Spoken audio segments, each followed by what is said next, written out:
કેમ આછેન બર્ધમાનવાસી કેમ આછેન દુર્ગાપુરવાસી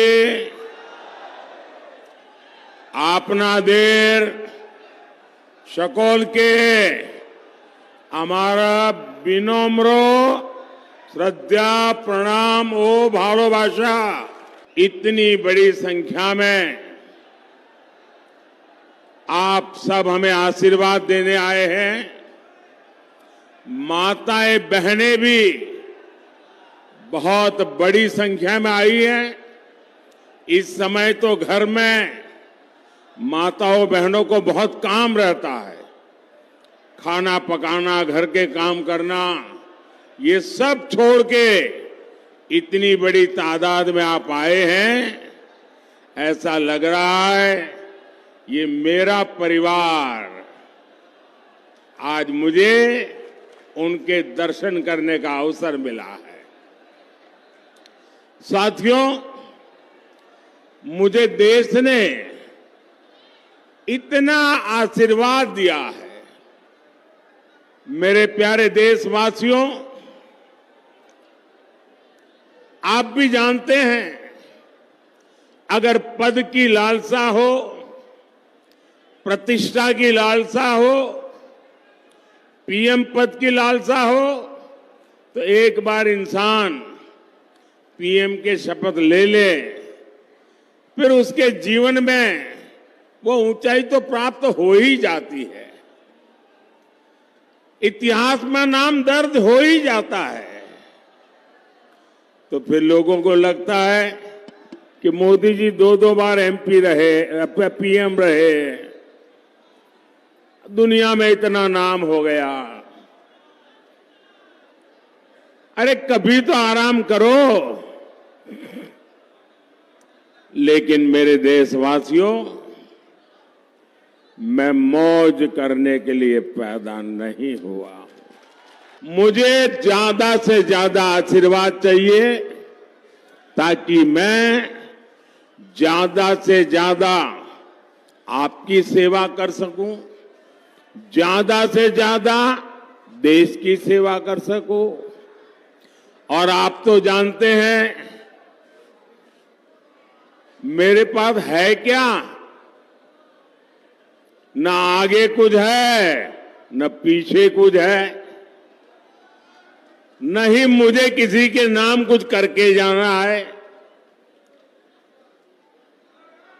मेरे लिए तो आप ही मेरी परिवारजन है, आप ही मेरे वारिस है। मेरा अपना कोई वारिस नहीं है। मुझे अपने किसी के लिए कुछ न करना है न कुछ छोड़ना है। मुझे जो भी करना है सिर्फ और सिर्फ आपके लिए, आपके बच्चों के लिए। मुझे आपके साथ साथ उनका भी भविष्य बहुत उत्तम बनाना है। महात्मा जी, आप प्रसाद लेके आए हैं? अच्छा भाई, हमारे कैमरामैन जरा वो प्रसाद ले लीजिए। हाँ, मुझे मिल जाएगा, माला आपकी मिल जाएगी। आप कब से वहीं से ले लेंगे, आप वहीं रुकिए, वो ले लेंगे। आप कब से हाथ ऊपर के खड़े, थक जाएंगे। इस उम्र में आप इतना आशीर्वाद दे रहे हैं, मैं यहां से आपको प्रणाम करता हूं जी।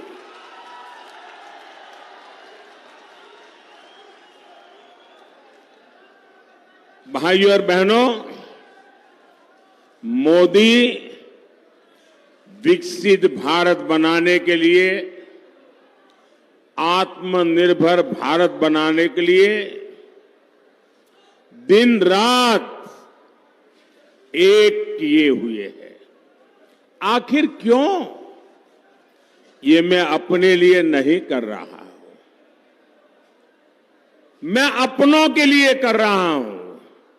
और मेरे अपने मतलब मेरा भारत, मेरा परिवार। इन साथियों, ये टीएमसी, ये लेफ्ट और ये कांग्रेस वाले कर क्या रहे हैं? ये दिन रात क्या कर रहे हैं? मोदी का सिर लाठी मारकर फोड़ देंगे, ये कहते हैं मोदी को गोली मार दो, लेकिन मैं भी डरने वालों में से नहीं हूं। और ये नामदार लोग समझ लें, कामदार कभी डरते नहीं हैं।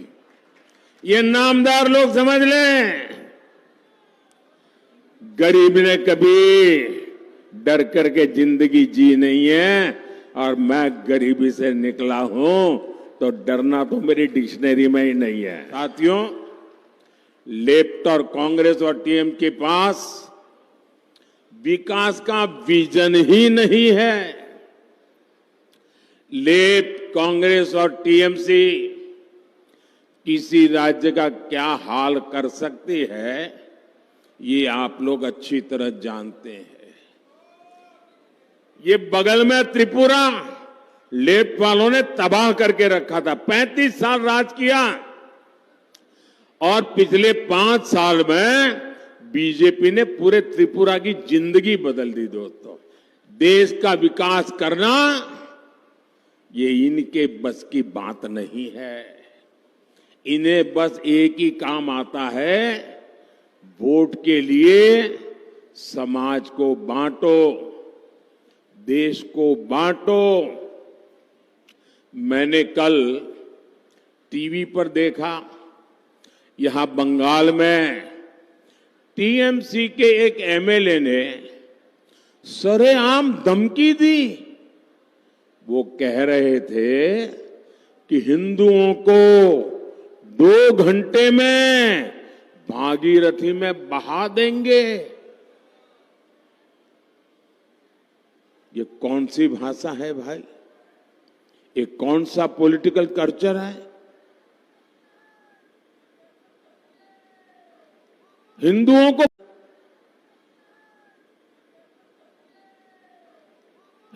को बहा दोगे?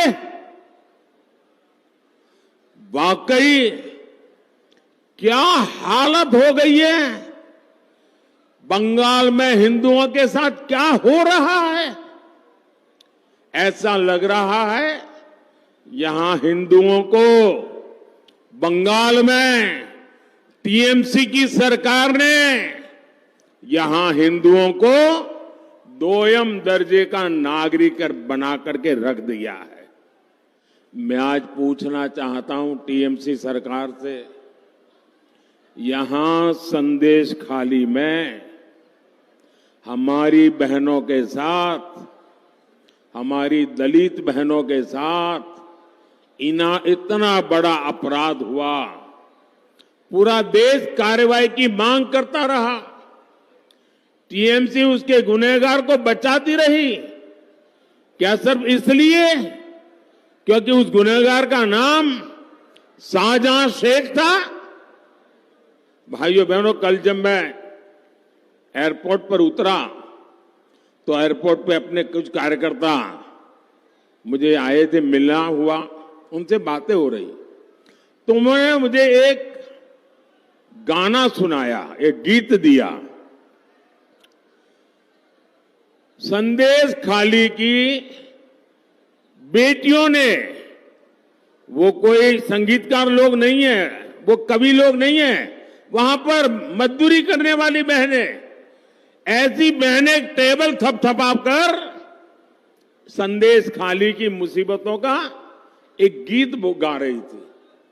वो गीत मैंने सुना, बंगाली में गीत है, लेकिन मैं अपने आंसू रोक नहीं पाया। मैं तो हर बंगाली को कहूंगा को संदेश खाली की उस बहनों का गीत जरूर सुने। इतना भाव विभोर करने वाला वो गीत है, यानी जो बंगाली नहीं है वो भी समझ जाएगा। और मैं उन 3-4 बेटियां जो गा रही है ना, उनको मैं बहुत बधाई देता हूं कि उन्होंने किस प्रकार से अपनी बात को पहुंचाया है। साथियों, ये टीएमसी तुष्टीकरण में लगी हुई है।